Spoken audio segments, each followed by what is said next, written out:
प्रोबॅबिलिटीचे 3 मार्काचे आणि 4 मार्काचे क्वेश्चन्स आपण बघू. A committee of 2 members is to be formed from 3 boys and 2 girls. किती boys आहेत? 3 बॉईज. त्याला असं लिहू का? Boy 1, boy 2, boy 3. ठीक आहे. आणि किती गर्ल्स आहेत? 2 girls. Girl 1, girl 2. Find the probability of the following events. आता जी कमिटी बनवायची आहे, ते 2 मेंबर्सची बनवायची. तर सॅम्पल स्पेस काय येईल बघा. सॅम्पल स्पेस 2 जणांचा कमिटी बनवायची. कशी होऊ शकते कमिटी? काय काय पॉसिबिलिटी? B1 B2 एक कमिटी होऊ शकते. B1 B3 एक कमिटी होऊ शकते. B1 G1 ही एक कमिटी होऊ शकते. बरोबर का? B1 G2 ही एक कमिटी होऊ शकते. सिमिलरली B2 B3 बरोबर का? त्याच्यानंतर B2 G1, त्याच्यानंतर B2 G2, त्याच्यानंतर B3 G1, B3 G2, त्याच्यानंतर G1 G2. बरोबर का? एवढे कमिट्या होऊ शकते. बरोबर का? एवढेच पॉसिबल आहेत का? अजून काय पॉसिबिलिटी आहे का? तर सॅम्पल स्पेसमध्ये किती कमिटी पॉसिबल आहेत? 1 2 3 4 5 6 7 8 9 10. तर number of elements in sample space किती आहेत? 2 जणांची कमिटी बनवायची. 3 मुलं आहेत आणि 2 मुली आहेत. 2 जणांची कमिटी बनवायची. या दोघांची कमिटी बनवू शकतो. याची एक कमिटी बनवू शकतो. याची. असे टोटल 10 कमिट्या वेगवेगळ्या पद्धतीने बनवू शकतो. प्रश्न काय विचारलाय? Event A at least 1 girl must be a member of committee. Event ए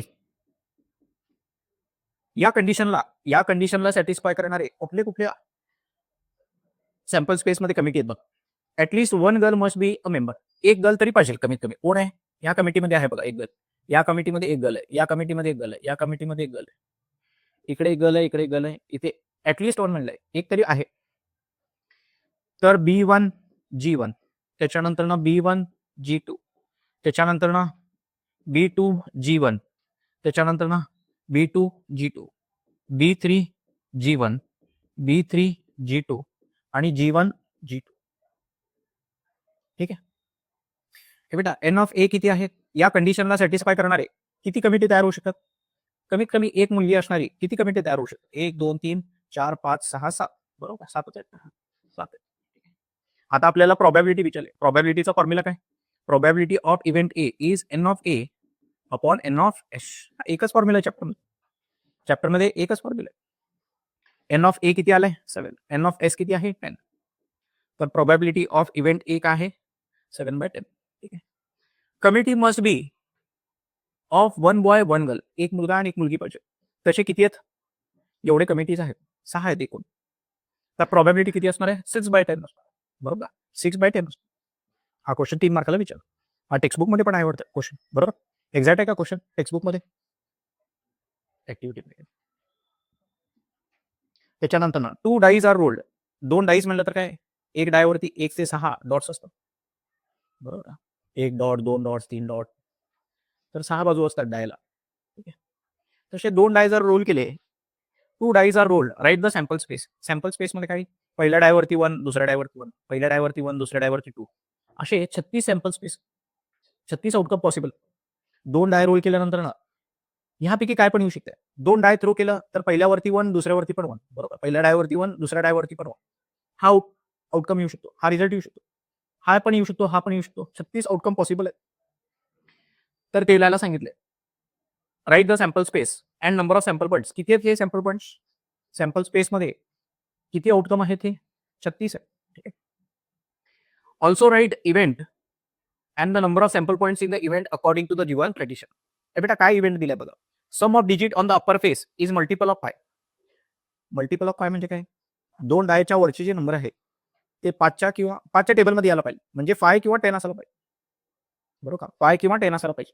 कुणाचं एडिशन 5 होते? याचं एडिशन 5 होते बघ. याचं एडिशन 5 होतं. याचं एडिशन 5 होतं. याचं एडिशन 5 होतं. बरोबर का? किती जणांचं एडिशन 5 होतं? 1 2 3 4. बरोबर? एवढ्या जणांचंच होतंय का? हे 2 3चा पण होतंय. त्याच्यानंतर 3 2चा होतंय. मग 4 1चा. हा. 5च्या टेबलमध्ये अजून 10 पण येते. बरोबर का? 10 कुणाचं एडिशन होते? ह्यांचं एडिशन 10, ह्यांचं एडिशन 10, ह्यांचं एडिशन 10. बरोबर का? हे 4 आणि हे 3, 7 जणांचा addition multiple of 5. Multiple of 5 म्हणजे काय? 5च्या टेबलमध्ये येणारा नंबर. यांचा एडिशन 5, यांचा एडिशन 5, यांचा एडिशन 5, यांचा एडिशन 10 आहे. 10 सुद्धा 5च्या टेबलमध्येच येतो. मल्टिपल ऑफ 5 म्हणले ते. बरोबर का? एन ऑफ ए 7 आहे. आणि दुसरं काय म्हणलंय? The sum of the digit on the upper face is 25. वरच्या सरफेसवरचा सम किती पाहिजे? सम म्हणजे एडिशन किती पाहिजे? 25. 25 होऊ शकते का? हे बेटा 6 + 6 12. जास्तीत जास्त सम किती होऊ शकते? 12 होऊ शकते. 12 पेक्षा मोठा नंबर भेटणार नाही. तर इथं 25 म्हणलंय. तर या सेटमध्ये काहीच एलिमेंट नसणार आहे. एम्प्टी सेट असणार आहे. एम्प्टी सेटला 5 ने डिनोट करायचं. तर एन ऑफ बी किती असणार आहे? 0. हा प्रश्न विचारला. 1 कॉइन 1 डाय. एक कॉइन आहे, एक डाय आहे. Are thrown simultaneously. Find the probability of the following event. हे बेटा एक कॉइन एक डाय. कॉइन टॉस केलं आणि डाय पण थ्रो केलाय सायमल्टेनियसली. कॉइन टॉस केला त्याच्यावरती हेड आला आणि डाय थ्रो केला त्याच्यावरती 1 आला. तर हेड आणि 1 हे एक आउटकम येतं. हेड आणि 2 दुसरा आउटकम. हेड आणि 3 तिसरा आउटकम. असे हेड आणि 6 म्हणजे हे 6 आउटकम झाले. त्याच्यानंतर ना टेल आणि 1, टेल आणि 2, टेल आणि 3 तसे एक 6 आउटकम. 6 6 12 आहेत का? हे बेटा 12 सॅम्पल स्पेसमध्ये आउटकम पॉसिबल आहेत. नंबर ऑफ सॅम्पल पॉईंट्स किती आहेत? 12. टोटल 12 आउटकम पॉसिबल आहेत का नाही? हा एक्सपेरिमेंट कंडक्ट केल्यानंतर किती आउटकम पॉसिबल आहे? 12 आउटकम पॉसिबल आहे. काय एक्सपेरिमेंट आहे? एक कॉइन टॉस करायचा आणि डाय थ्रो करायचा. काय काय रिझल्ट येऊ शकतात? हे सगळे रिझल्ट येऊ शकते. हा पण रिझल्ट येऊ शकतो, हा पण येऊ शकतो, हा पण रिझल्ट येऊ शकतो. त्याला सॅम्पल स्पेसमध्ये लिहायचं. सॅम्पल स्पेसमध्ये किती आउटकम आहेत? 12 आहेत. काय म्हणलंय? To get head and a prime number. आता ह्याच्यातला हेड पण पाहिजे आणि प्राईम नंबर पण पाहिजे. प्राईम नंबर म्हणजे काय? जे 2च्या टेबलमध्ये येत नाही. बरोबर. जे कोणाच्याच टेबलमध्ये येत नाही त्याला प्राईम नंबर म्हणायचं. बरोबर का? कोण कोण प्राईम नंबर आहे? 2 प्राईम नंबर आहे, 3 प्राईम नंबर आहे, 5 प्राईम नंबर आहे. बरोबर का? तर 2, 3 आणि 5 हेड पण पाहिजे आणि प्राईम नंबर पण पाहिजे. 2, 3, 5 हे प्राईम नंबर आहे. एन ऑफ ए किती आहे? 3. 1 is neither prime nor composite. 1 prime पण नाही आहे, कंपोजिट पण नाही आहे. 1 ला प्राईम कन्सिडर करू नका. 2 प्राईम आहे, 3 प्राईम आहे, 5 प्राईम. 4 कंपोजिट आहे कारण 2च्या टेबलमध्ये येतो. 6 कंपोजिट आहे कारण 2च्या टेबलमध्ये येतो, 3च्या टेबलमध्ये येतो. प्राईम नंबर कोणाला म्हणायचं? जे कोणाच्याच टेबलमध्ये येते. तर प्रोबॅबिलिटी किती झाली? टोटल आउटकम 12 पॉसिबल आहे. हे कंडिशनला सॅटिस्फाय करणारे आउटकम किती पॉसिबल आहेत? 3. 3 डिवायडेड बाय 12 म्हणजे 1/4. ही घटना घडण्याची 25% चान्सेस आहेत. 1 आउट ऑफ 4. 1 आउट ऑफ 4 म्हणजे पर्सेंटेजमध्ये 25%. 4दा ते एक्सपेरिमेंट परफॉर्म केलं तर एकदा असं होऊ शकते की तुम्हाला कॉइनवरती हेड मिळेल आणि डायवरती प्राईम नंबर भेटेल. बरोबर का? To get tail and odd number. Tail पाहिजे आणि ऑड नंबर पाहिजे. ऑड नंबर म्हणजे कुठले? जे 2च्या टेबलमध्ये येत नाही त्याला ऑड नंबर म्हणायचं. बरोबर का? 1, 3 आणि 5. 1, 3 आणि 5 हे ऑड नंबर्स. बरोबर. टेल पण पाहिजे, ऑड नंबर पाहिजे. Tail odd. असे 3 पॉसिबिलिटीज आहेत. टोटल आउटकम किती पॉसिबल आहेत? 12. या कंडिशनला सॅटिस्फाय करणारे आउटकम किती आहेत? 3. तर ही घटना घडण्याची, हा इव्हेंट ऑकर होण्याची पॉसिबिलिटी किती आहे? 1 आउट ऑफ 4 म्हणजे 25% चान्सेस आहेत. A balloon vendor has 2 red, 3 blue, 4 green balloons. कुठं असला क्वेश्चन आपल्याकडे? व्हॅल्यूज वेगळे होते बहुतेक. बरोबर का? 2 रेड आहेत तर रेड 1, रेड 2. त्याच्यानंतर 3 ब्ल्यू आहेत तर blue 1, blue 2, blue 3. Green 4 balloons आहेत. G1, G2, G3 आणि G4.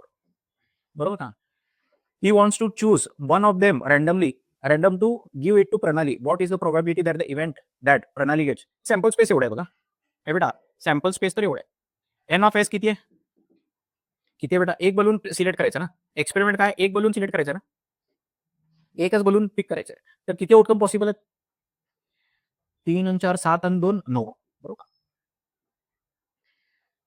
आता इव्हेंट ए काय म्हणले? रेड बलून पाहिजे म्हणले. इव्हेंट ए रेड बलून किती आहेत? R1 आणि R2. बरोबर का? एन ऑफ ए किती आहे? 2. तर पी ऑफ ए प्रोबॅबिलिटी किती असणार आहे? N of A divided by n of S. हा एकच फॉर्म्युला आहे. एन ऑफ ए किती आहे? 2. एन ऑफ एस किती आहे? 9. 2/9. बरोबर. 2/9 आहे.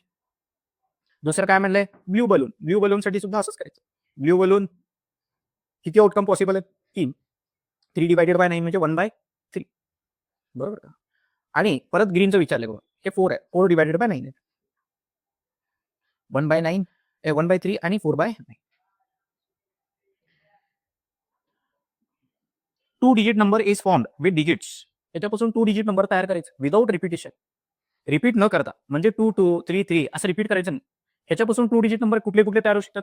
23 एक तयार होऊ शकतात. 25, 27, 29. अजून 32, 35, 37, 39, त्याच्यानंतर ना 52, 53, 57, 59, त्याच्यानंतर ना 72, 73, 75, 79, त्याच्यानंतर ना 92, 93, 95 आणि 97. तर 2 डिजिट नंबर एवढे पॉसिबल आहेत. हे सॅम्पल स्पेस आहे तुमचं. एन ऑफ एस किती होते?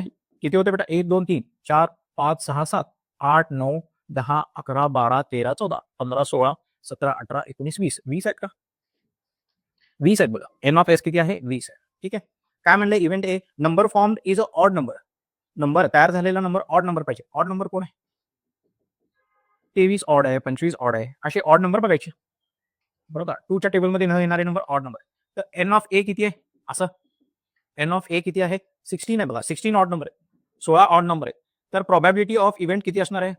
16 डिवायडेड बाय 20. 4 4 जा 4 5 जा 4/5 येणार आहे प्रोबॅबिलिटी. बरोबर. आणि दुसरा क्वेश्चन काय? Number form is multiple of 5. 5च्या टेबलमध्ये येणारा नंबर कोण कोण आहे? 5च्या टेबलमध्ये येणार 1 आहे, 2 याच्यानंतर ना हे 3 झाले, 4 अजून झाले का? एवढे 4च आहेत का? तर 4 बाय किती येते? 20. 4 बाय 20 म्हणजे 1/5. किती येते? 1/5. 1/5. प्रोबॅबिलिटी सगळ्यात सोपा टॉपिक आहे बघा. प्रोबॅबिलिटी सगळ्यात सोपा टॉपिक आहे. 3 मार्काचे आणि 4 मार्काचे क्वेश्चन पण ह्याचे सोपे. ठीक आहे. हे जुना क्वेश्चन तुम्ही बघा. 4 मार्काचा क्वेश्चन क्वेश्चन आहे का? प्रोबॅबिलिटीवरती 4 मार्काचे क्वेश्चन युजली विचारले. मागे विचारले बघा जुलै 25 ला. 2 dice are rolled. 2 dice are thrown. हे बेटा 2 डाय थ्रो केलं तर हे 36 आउटकम येतं. एन ऑफ एस 36 आहे. Sum of the number on the upper face is at least 9. At least 9 म्हणजे 9 पण चालेल, 10 पण चालेल, 11 पण चालेल, 12 पण चालेल. बघा 9 कुठे होते? कुणाचा एडिशन 9 होते? ह्यांचा एडिशन 9 होते बघा. ह्यांचा हा ट्रायंगल घ्यावा लागेल आपल्याला. कुठला? म्हणजे 3 6, त्याच्यानंतर ना 4 5 आणि 4 6, त्याच्यानंतर ना 5 4 आणि 5 5 5 6, त्याच्यानंतर ना 6 3 6 4 6 5 आणि 6 6. बरोबर का? हे जे आउटकम आहेत ह्यांचा सम ऍटलीस्ट 9 आहे. बरोबर का? ऍटलीस्ट 9. कमीत कमी 9. 9 पेक्षा जास्त चालेल. किती आउटकम आहेत? 1 2 3 4 5 6 7 8 9 10. एन ऑफ ए किती आहे? 10. टोटल 36 आहेत. तर पी ऑफ ए काय येते? 10 डिवायडेड बाय 36. 2 5 आर 2 18 5/18. 5/18. आणि दुसरा प्रश्न काय त्याच्यामध्ये? The sum of numbers on the upper face is divisible by five. पायच्या टेबलमध्ये येणारे नंबर किती? पाय आणि 10. कुणाकुणाचं एडिशन 5 आणि कुणाकुणाचं एडिशन 10 आहे. 7 होते बघा तसे नंबर. 7 होते ना? 7च आहेत ना? 7च आहे ना बघा. 7 आहेत बघा. मागच्या क्वेश्चनमध्ये 7 आहेत. 7 डिवायडेड बाय 36 एवढे. त्याच्यानंतर ना तिसरं काय? The number on the upper face of the first die is greater than number on the upper face of second die. Number on the upper face of first die is greater. पहिल्या डायवरचा number मोठा पाहिजे. पहिल्या डायवरचा number मोठा कुठे कुठे? इथे आहे बघा. पहिल्या डायवरचा नंबर मोठा आहे 2 1. त्याच्यानंतर ना 3 1 3 2 इथे मोठा आहे. त्याच्यानंतर ना 4 1 4 2 4 3 इथे मोठा आहे. त्याच्यानंतर ना 5 1 5 2 5 3 5 4 इथे मोठा आहे. 6 1 6 2 6 3 6 4 6 5. म्हणजे हा असा लोअर ट्रायंगल घ्यायचा असा. हा ट्रायंगल घ्यायचा. किती आहेत? 1 2 3 4 5 6 7 8 9 10 11 12 13 14 15. 15 आउटकम पॉसिबल आहे. 15 डिवायडेड बाय 36 येते प्रोबॅबिलिटी. किती? 15 डिवायडेड बाय 36. दोन्ही 3च्या टेबलमध्ये 3 5 जा 3 12 जा 5/12 रिड्यूस केलं. येते लक्षात? प्रोबॅबिलिटीमध्ये एवढंच आहे. येते लक्षात? Probability one of the easiest topic आहे. प्रोबॅबिलिटीमध्ये 8-10 मार्काचे जेवढे क्वेश्चन विचारतो तेवढे मार्क मिळालाच पाहिजे तुम्हाला. तिथं मार्क जाईलच नाही पाहिजे. बरोबर. एकच तर फॉर्म्युला एक आहे. प्रोबॅबिलिटीमध्ये एकच फॉर्म्युला आहे. प्रोबॅबिलिटी ऑफ इव्हेंट काय असतो? N of A upon n of S. बरोबर का? हे बेटा एक डाय थ्रो केलं तर जे आउटकम येणार आहे त्याला म्हणायचं सॅम्पल स्पेस. एक डाय थ्रो केलं तर आउटकम काय काय येऊ शकते?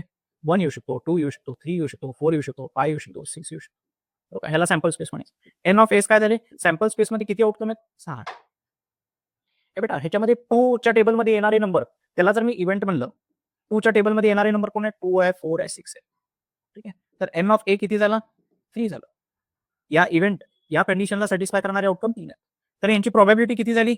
3/6 म्हणजे 1/, येतं का लक्षात? म्हणजे एक डाय थ्रो केला तर डायवरती इवन नंबर येण्याची प्रोबॅबिलिटी 2, 4, 6 येण्याची शक्यता किती आहे? 1/2 म्हणजे 50% चान्सेस आहे. डाय थ्रो केल्यानंतर इवन नंबर येण्याची चान्सेस किती आहेत? 50%. 1/2 म्हणजे 2दा एक्सपेरिमेंट परफॉर्म केल्यावर एकदा असं घडू शकते. डाय थ्रो केल्यानंतर ना 2दा डाय थ्रो केल्यानंतर ना एकदा इवन नंबर येण्याची चान्सेस आहे. ठीक आहे. प्रोबॅबिलिटीमध्ये हा एकच कन्सेप्ट आहे, एकच फॉर्म्युला. ठीक आहे. हे बेटा स्टॅटिस्टिक्सचे 3 मार्काचे आणि 4 मार्काचे क्वेश्चन बघूया. In the following table the yearly investment made by 210 families is given.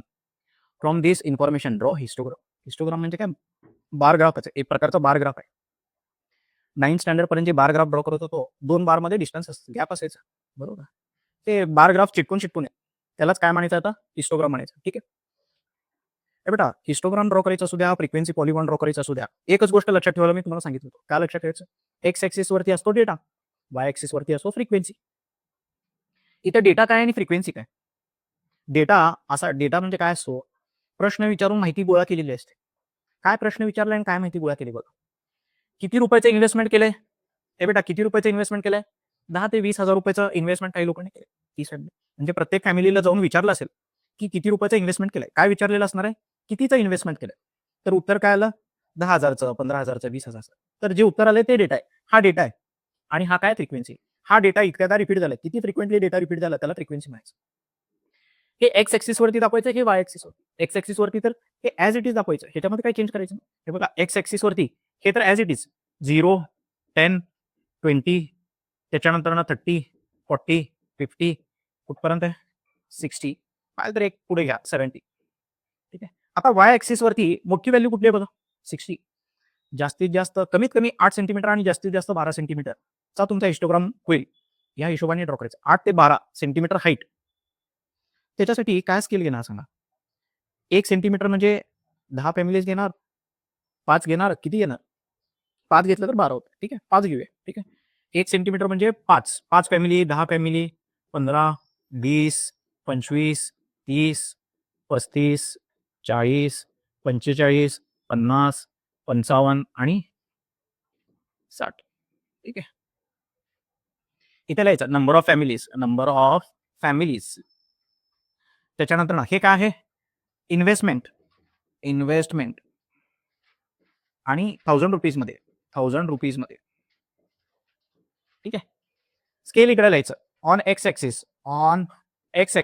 Axis वरती स्केल काय? 1 सेंटीमीटर मध्ये 1 सेंटीमीटर म्हणजे काय आहे? 10,000 रुपये, बरोबर का? 10,000 रुपीज आहे. 10,000 रुपये. 1 सेंटीमीटर म्हणजे 10,000 रुपये, बरोबर का? आणि वाय ऍक्सिस वरचा ऑन वाय ऍक्सिस 1 सेंटीमीटर म्हणजे काय आहे? 5 फॅमिलीज. हे लिहिणं गरजेचं आहे. हे काय आहे ते लिहिणं गरजेचं आहे. एक्स ऍक्सिस वरती काय आहे ते लिहिणं गरजेचं आहे. आणि त्याच्यानंतर मी हिस्टोग्राम ड्रॉ करायचं. 30 इतक्या उंचीचा एक बार ड्रॉ करतो. त्याच्यानंतर 50 इतक्या उंचीचा बार ड्रॉ करायचा, बरोबर का? त्याच्यानंतर 60 इतक्या उंचीचा बार ड्रॉ करतो. त्याच्यानंतर 55, त्याच्यानंतर 15. एवढं सोपं आहे हिस्टोग्राम. येतं का लक्ष? जुलै 25 ला विचारलं. ठीक आहे. नेक्स्ट क्वेश्चन पाय डायग्राम बघा. पाय डायग्रामच्या रिलेटेड एकच फॉर्म्युला आहे. या चॅप्टरमध्ये पण मोजकेच फॉर्म्युले आहेत, बरोबर का? मीनचे 3 फॉर्म्युले आहेत. मोडचा एक फॉर्म्युला आहे, मीडियनचा एक फॉर्म्युला आहे, बरोबर. किती फॉर्म्युले झाले ते? 5 आणि हे एक 6, बरोबर का? पाय डायग्राम मध्ये एकच फॉर्म्युला आहे. सेंट्रल अँगलचा फॉर्म्युला आहे. सेंट्रल अँगल किती असतो? सेंट्रल अँगलचा एकच फॉर्म्युला आहे. काय असतो? Value upon total value into 360. हा एकच फॉर्म्युला लागायचा आहे. कुठलाही क्वेश्चन असू दे, फॉर्म्युला पाय डायग्रामच्या रिलेटेड एकच फॉर्म्युला लागायचा. काय प्रश्न आहे? The following pie diagram shows percentage of persons according to blood group in the blood group checking camp. Answer the following question. हे बेटा काय क्वेश्चन आहे? Find the measure of central angle. Central angle find out करतो. O blood ग्रुपचे किती आहेत? O blood ग्रुपचा central angle किती आहे ते फाइंड आउट करतो. त्या सेंट्रल अँगलला एक्स डिग्री मा. ठीक आहे. व्हॅल्यू किती आहे? 45%. टोटल व्हॅल्यू किती असते? 100%, बरोबर का? हे 45% टोटल किती आहे? 100% असते. 100% पैकी 45%.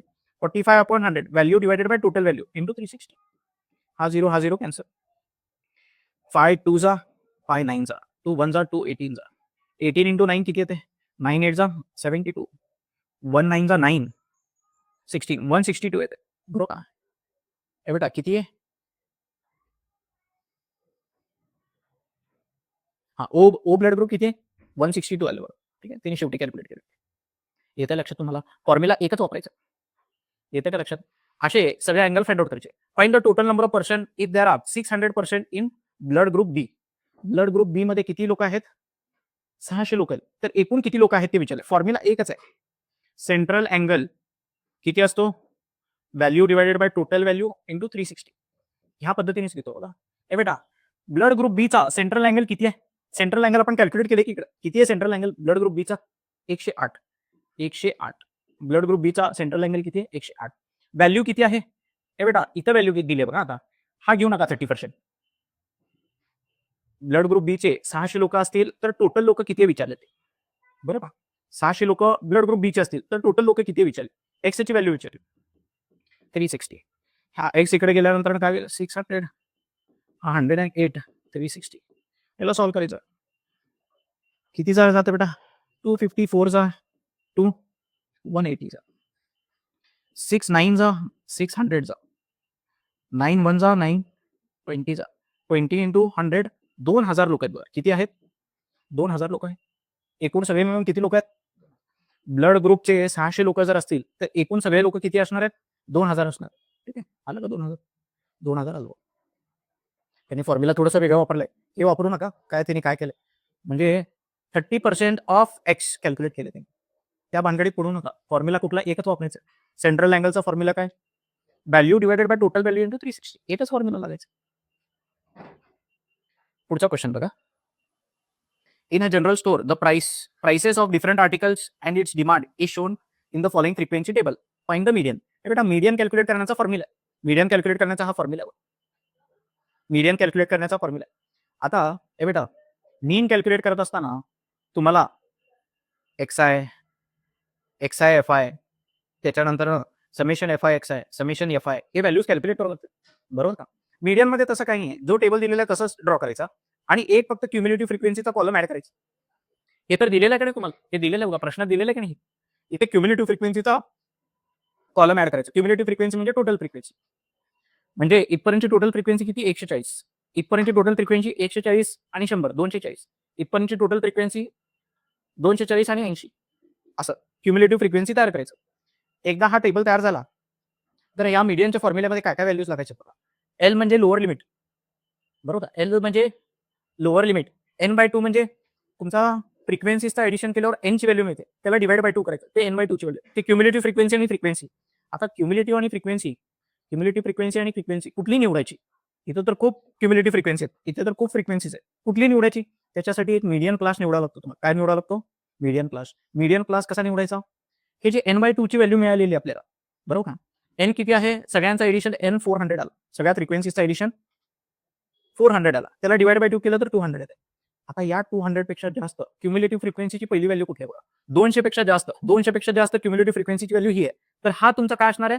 मीडियन क्लास असणार आहे. काय असणार आहे? हा मीडियन क्लास. या मीडियन क्लासमध्ये जी फ्रिक्वेन्सी आहे तीच फ्रिक्वेन्सीची व्हॅल्यू घ्यायची आणि क्युम्युलेटिव्ह फ्रिक्वेन्सीची व्हॅल्यू मीडियन क्लासच्या वरची घ्यायची. येते का लक्षात? हा तुमचा मीडियन क्लास आहे. इथली फ्रिक्वेन्सी म्हणून घ्यायची आणि त्याच्या अगोदरची क्युम्युलेटिव्ह फ्रिक्वेन्सी घ्यायची. लोअर लिमिट कुठली घ्यायची? हे एच म्हणजे या दोघांचा सबस्ट्रॅक्शन 40 - 20 इज 20. एच ची व्हॅल्यू 20, एल ची व्हॅल्यू 20. हे सगळे व्हॅल्यूज याच्यामध्ये टाकायचं, तुम्हाला मीडियनची व्हॅल्यू मिळेल. तर करायचं काय? मीडियन विचारलं तर क्युम्युलेटिव्ह फ्रिक्वेन्सीचा टेबल कॉलम ऍड करायचा. त्याच्यानंतर एन ची व्हॅल्यू कॅल्क्युलेट करायची. n/2 करायचं. n/2 पेक्षा जास्त व्हॅल्यू कुठली बघायची? क्युम्युलेटिव्ह फ्रिक्वेन्सीमध्ये n/2 पेक्षा जास्त व्हॅल्यू कुठली आहे? तो तुमचा मीडियन क्लास असणार. मीडियन क्लास मधली फ्रिक्वेन्सीला एफ म्हणायचं, याला एल म्हणायचं, या दोघांच्या डिफरन्सला एच म्हणायचं आणि या मीडियन क्लासच्या वरची व्हॅल्यू क्युम्युलेटिव्ह फ्रिक्वेन्सी म्हणून घ्यायची. या फॉर्म्युला टाकायचा आन्सर.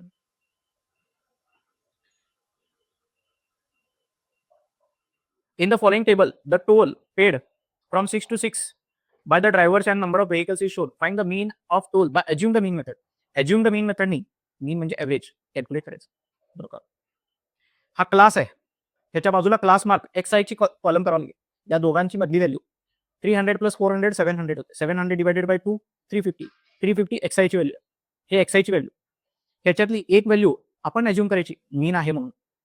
कुठली अज्युम करायची? मधली व्हॅल्यू अज्युम करायची. हे बघा 1 2 3 4 5 5 व्हॅल्यू पैकी मधली तिसरी व्हॅल्यू जी आहे त्याला मीन अज्युम केलो. ह्याला अज्युम्ड मीन म्हणायचं. पुढे डेव्हिएशन कॅल्क्युलेट करायचं. DI डेव्हिएशन म्हणजे काय? हे बेटा data class mark minus assumed mean. 350 minus 550 किती येते? -200. 450 मायनस 550 100. असे सगळे डेव्हिएशन कॅल्क्युलेट करायचे. एकदा डेव्हिएशन मिळालं, फ्रिक्वेन्सी तर त्यांनी दिलेलीच आहे. FIDI या दोघांचं मल्टिप्लिकेशन करायचं. काय करायचं? FIDI अज्युम्ड मीन मेथडनी मीन कॅल्क्युलेट करण्याचा फॉर्म्युला काय? मीन कॅल्क्युलेट करण्याचा फॉर्म्युला अज्युम्ड मीनने. अज्युम्ड मीन प्लस काय होता फॉर्म्युला? मीन डेव्हिएशन. काय? मीन डेव्हिएशन. अज्युम्ड मीन प्लस मीन डेव्हिएशन. हा मीन डेव्हिएशन कसा मिळतो? Summation FIDI upon summation FI. Summation FI म्हणजेच N ना, बरोबर का? या दोघांचा काय करावं लागेल? डिव्हिजन. -12,000 भागिले 420 करावं लागेल. मग D बार मिळतो. निगेटिव्ह भेटणार आहे तो. -12,000 भागिले 420 केल्यानंतर मीन डेव्हिएशन मिळतो. ते अज्युम्ड मीन मध्ये ऍड केल्यानंतर काय होईल? आन्सर भेटेल. याच्याऐवजी ह्याला अज्युम्ड मीन घेतलं तरी आन्सर तेच यायला पाहिजे, ह्याला घेतलं तरी आन्सर तेच यायला पाहिजे. ठीक आहे. डेव्हिएशन फक्त तुमचं चेंज होतो त्या हिशोबाने. आन्सर तेच येणार आहे.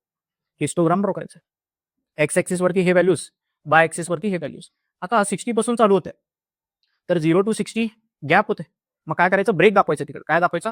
तिथे ब्रेक दाखवायचं. 60 पासूनच चालू करायचं. 60 80 100 असं. एक्स ऍक्सिस वरती हे व्हॅल्यूज, बाय ऍक्सिस वरती हे व्हॅल्यूज. 1 सेंटीमीटर घ्यायचं का? Number of student. 1 सेंटीमीटर म्हणजे 1 स्टुडंट घेऊ शकता किंवा 2 स्टुडंट पण घेऊ शकता. ठीक आहे, 2 घेतले. ठीक आहे. पाय डायग्रामच्या रिलेटेड एकच फॉर्म्युला आहे. Value divided by total value into 360. Central अँगलचा फॉर्म्युला काय? Value divided by total value into 360. तेच फॉर्म्युला यूज होते का बघू. In the given figure pie diagram represent the amount spent on different sports by school administration in a year if the money spent on football is 9,000. ए बेटा football वरती 9,000 रुपये खर्च केले. Answer the following question.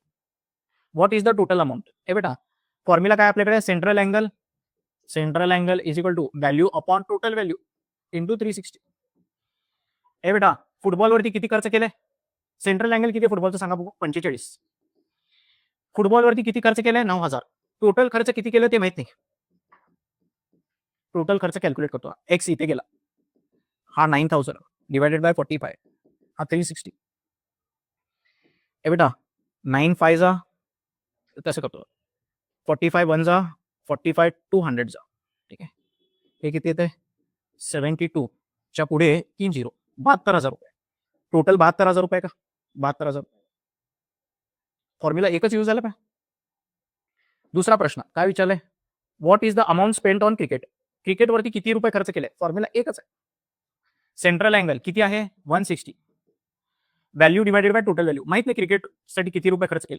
Total खर्च किती केले? 72,000 रुपये होता ना. किती होता बेटा टोटल खर्च? 72,000 रुपये. क्रिकेटवरती किती खर्च केले ते माहित नाही.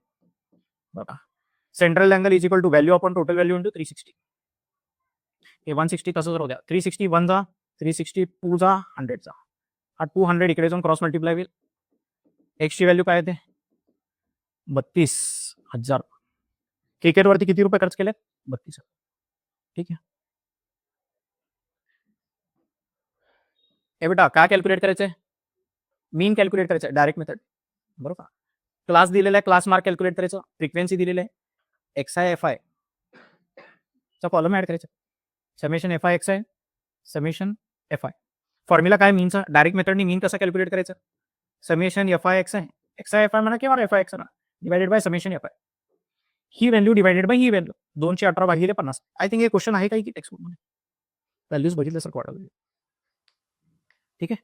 येते लक्षात? हे represent the following data using histogram. हिस्टोग्रामचा क्वेश्चन होला तर सोपाच आहे. बरोबर का? लय टाइमपास करत बसायचं नाही. पटपट ड्रॉ करायचं. ठीक आहे. हे एक्स ऍक्सिस वरती 130 पासून चालू होणार आहे. तर 0 to 130 गॅप दाखवायचा नाही. ब्रेक दाखवायचं इकडे. ब्रेक दाखवायचं. 130 135 140 145 आणि लिहायचं 1 सेंटीमीटर म्हणजे किती? 5 रुपये. किती? 5 रुपये. आणि ह्याचा 1 सेंटीमीटर म्हणजे काय? 2 वर करायचं. बरोबर. काय ड्रॉ करायचं? मीडियन कॅल्क्युलेट करायचं. मीडियनचा तो फॉर्म्युला आहे. मीडियनचा हा फॉर्म्युला. टेबल हे 2 कॉलम तर दिलेले. क्युम्युलेटिव्ह फ्रिक्वेन्सी फक्त कॅल्क्युलेट करायची. पहिली व्हॅल्यू तशीच. दुसरी व्हॅल्यू क्युम्युलेटिव्ह फ्रिक्वेन्सीची 33 प्लस 30 केल्यानंतर ना 63, 63 प्लस 90 केल्यावर 153, 153 प्लस 80 केल्यावर 233, 233 प्लस 17 केल्यावर क्युम्युलेटिव्ह फ्रिक्वेन्सी एनची व्हॅल्यू किती येते बघायची. एनची व्हॅल्यू 250 आली. 250चा अर्धा 1,600. 1,600 पेक्षा जास्त क्युम्युलेटिव्ह फ्रिक्वेन्सीची व्हॅल्यू कुठली आहे? 1,600 पेक्षा जास्त क्युम्युलेटिव्ह फ्रिक्वेन्सीची व्हॅल्यू ही आहे. तर हा तुमचा मीडियन क्लास आहे. हे बेटा हा आहे तुमचा मीडियन क्लास, बरोबर. हा आहे, येते का लक्षात? हा मीडियन क्लास आहे. तर ह्याच्यामध्ये जी फ्रिक्वेन्सी आहे ते एफची व्हॅल्यू घ्यायची, हे एलची व्हॅल्यू घ्यायची, एचची व्हॅल्यू 50 घ्यायची आणि क्युम्युलेटिव्ह फ्रिक्वेन्सी ह्याच्यावरची घ्यायची 60. ते इथे सबस्टिट्यूट केल्यावर मीडियन मिळतं. परत तेच आहे बघा. Survey was conducted for 180 people in a city. 78 pizza, 68 burger and 58 chips. Pie diagram draw करायचा आहे. पाय डायग्राम ड्रॉ करायचा असेल तर तुम्हाला सेंट्रल अँगल माहिती असायला पाहिजे. हे बेटा 180 लोकांपैकी 70 लोक काय करतात? पिझ्झा खातात. 60 लोक बर्गर खातात, 50 लोक चिप्स खातात. सेंट्रल अँगल कसा फाइंड आउट करायचा? Value divided by total value. 70 divided by 180 into 360 करायचं, बरोबर का? 180 360 डिवाइडेड बाय 180 म्हणजे 2 येते. 2 इंटू 70 140 डिग्री येते बघा. हे 140 डिग्री, हे 120 डिग्री आणि त्याच्यानंतर ना ते 100 डिग्री. आता याचा पाय डायग्राम कसा ड्रॉ करायचा? सर्कल ड्रॉ करायचा 3 सेंटीमीटरचा. सेंटर ही आडवी लाईन. पहिला अँगल 140 डिग्रीचा, दुसरा अँगल इथून 120 डिग्री, बरोबर का? इथून 120 डिग्री असा येईल आणि हा 100 डिग्री. हे 140, हे 120 आणि हा 100. लिहायचं मग काय आहे बेटा? हे पिझ्झा खाणारे लोक आहेत. पिझ्झा किती लोक? 70 लोक आहेत, बरोबर. त्याच्यानंतर ना बर्गर खाणारे किती आहेत? 7 लोक आहेत. आणि चिप्स खाणारे किती लोक आहेत? 50 लोक आहेत. असं लिहायचं. येते का लक्षात? पाय डायग्राम कशाचा आहे ते लिहायचं. पाय डायग्राम ऑफ द सर्वे म्हणून लिहायचं. ठीक आहे, त्यांनी नाव लिहिलेलं नाही पण इथे लिहिणं गरजेचं आहे. Pie diagram of the survey. Time allotted for preparation of examination by some student is shown in the table. Draw histogram. Histogram म्हणजे एक्स ऍक्सिस वरती हे, वाय ऍक्सिस वरती. 60 पासून चालू होते तर 0 to 60 ब्रेक दाखवायचं. 0 to 60 ब्रेक दाखवायचं असं, बरोबर. 60 आहे ना, 60 होता बघा. इथं चुकलं बघा, चुकलं बघा. 60 असायला पाहिजे, चुकलं बघा. इथं काय असायला पाहिजे? 60 80 80 100 100 120 चुकलं बघा ते. ठीक आहे, आता इथली मोठी व्हॅल्यू कुठली? 24 म्हणजे 2 सेंटीमीटर घेणार का, बरोबर का? 1 सेंटीमीटर म्हणजे 2 स्टुडंट घ्या पाहिजे. 1 सेंटीमीटर म्हणजे 2 स्टुडंट. डायरेक्ट मेथडने काय कॅल्क्युलेट करायचंय? मीन कॅल्क्युलेट करायचंय. Summation F I X I upon summation F I. जुने क्वेश्चन, 4 मार्काचा क्वेश्चन.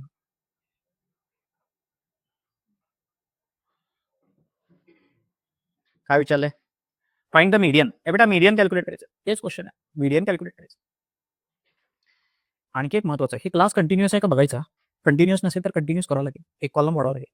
कंटिन्युअस क्लासेस म्हणून कॉलम वाढवावं लागेल, बरोबर. त्याच्यानंतर ना काय करायचं? शेवटी मीडियन कॅल्क्युलेट करण्यासाठी क्युम्युलेटिव्ह फ्रिक्वेन्सी फक्त लागतं. एनची व्हॅल्यू कॅल्क्युलेट करायची, एन डिवाइडेड बाय 2 करायचा. एन डिवाइडेड बाय 2 पेक्षा क्युम्युलेटिव्ह फ्रिक्वेन्सी कुठली जास्त आहे बघायची. तोच तुमचा मीडियन क्लास असतो. मीडियन क्लासमध्ये फ्रिक्वेन्सी मिळते, एलची व्हॅल्यू मिळते, एचची व्हॅल्यू मिळते आणि ह्याच्या अगोदर क्युम्युलेटिव्ह फ्रिक्वेन्सीची व्हॅल्यू मिळते.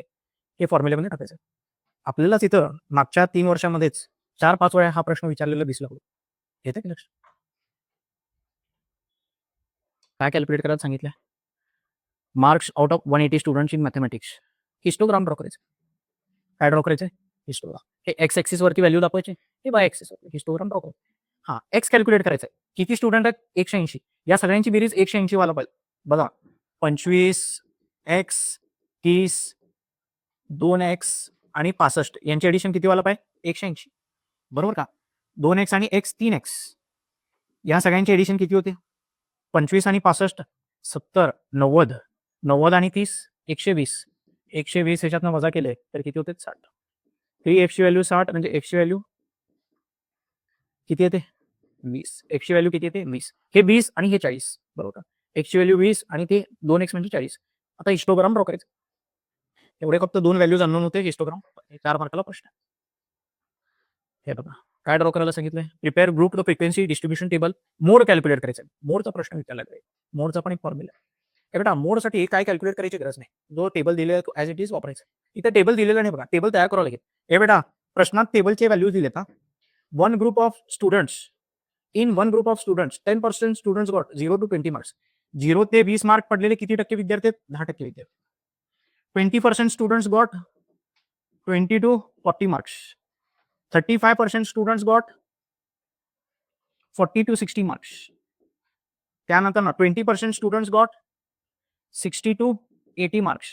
And remaining 30 students got 80 to 100 marks. 80 to 100 marks. हे बेटा सगळ्यांचा टोटल 100 वाला पाहिजे बरोबर का 10 20 30 30 50 85 म्हणजे हे 15%. 15% म्हणजे तिने किती दिले 15%ची व्हॅल्यू 30 स्टुडंट दिले. 15% म्हणजे 30 स्टुडंट. हे बेटा 15% जर 30 स्टुडंट असतील 1% म्हणजे 2 स्टुडंट झाले.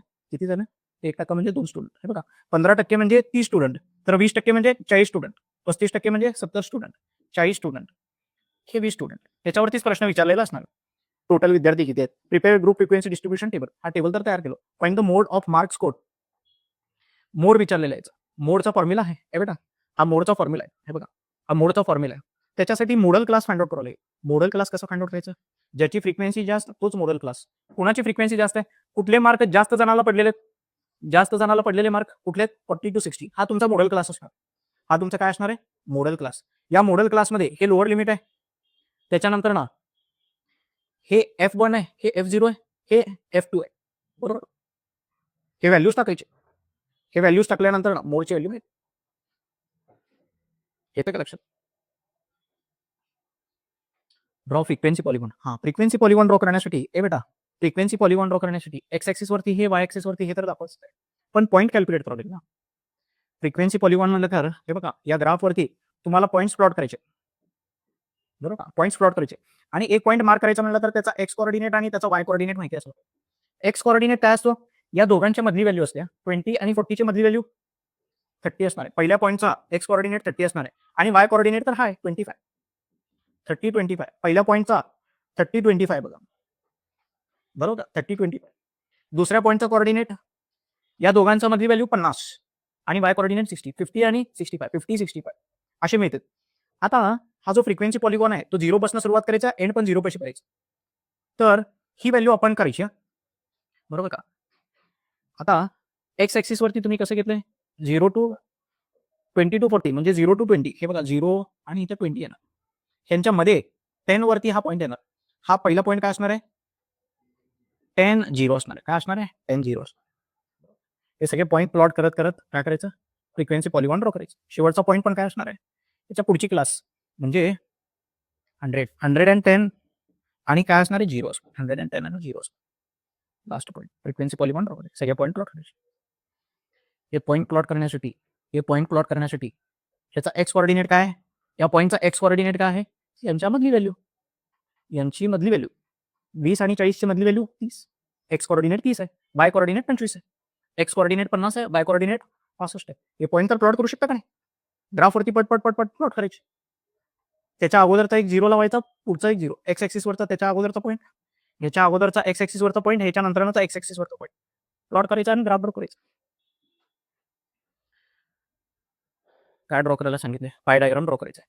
हे बेटा पाय डायग्राम ड्रॉ करण्यासाठी सेंट्रल अँगल कॅल्क्युलेट करू. सेंट्रल अँगल कसे कॅल्क्युलेट करायचं value divided by total value 20 divided by total किती येते 100 20 divided by 100 into 360. Central angle मिळाल्यानंतर ना पाय डायग्राम ड्रॉ करायचा.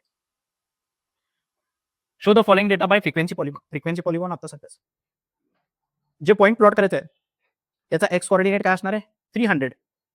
एक्स कोऑर्डिनेट काय असणार आहे 300 आणि वाय कोऑर्डिनेट 240 बरोबर का. आणि ह्याच्या अगोदरचा पॉईंट 0 to 200 जे आहे म्हणजे 100,0 हा पहिला पॉईंट असणार आहे 100,0 आणि शेवटचा पॉईंट काय असणार आहे 1200 ते 1400 ची मधली व्हॅल्यू 1300 1300 येते का लक्षात. 2 क्वेश्चन सॉल्व्ह केले असते लक्षात येणार आहे तुम्हाला. 2 क्वेश्चन तुम्ही फ्रिक्वेन्सी पॉलिगॉनचे ड्रॉ करून गेलात